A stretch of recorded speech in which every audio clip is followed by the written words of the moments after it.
Will couldn't part with his rope, so he never went back to that school. He ate, drank, brushed his teeth, and even took a bath while practicing throwing a rope. His ma would have to come in at night and tear the rope out of his hand, or else Will would lasso every wild horse and jackrabbit within 200 square miles and never even stop snoring.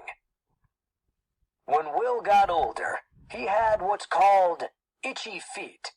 He didn't much cotton to farming, and ranching was just too easy, so he decided to see the world and have some adventures. He traveled all over the world doing rope tricks and telling jokes to make people laugh. As a matter of fact, Will once got a crowd in Africa to laughing so hard they couldn't stop for a month. They laughed so hard their tears ended a 20-year drought. During his travels, Will heard tell that the big city of New York was full of adventure. So off he went to see about being part of a famous Broadway show called the Ziegfeld Follies. The elegant Mr. Ziegfeld wouldn't even talk to a country bumpkin like Will, much less hire him. So Will signed on with a small Wild West show.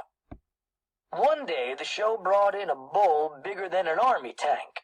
Folks came from all around to see the bull that was so mean it practically spit fire. Trouble was that the bull broke out of its pen before the show even began, and charged straight toward the huge crowd. Several cowboys tried to catch it, but the bull knocked them plumb silly. There wasn't anything for Will to do but twirl his lasso and drop it over that monster bull's neck, saving the crowd from certain death.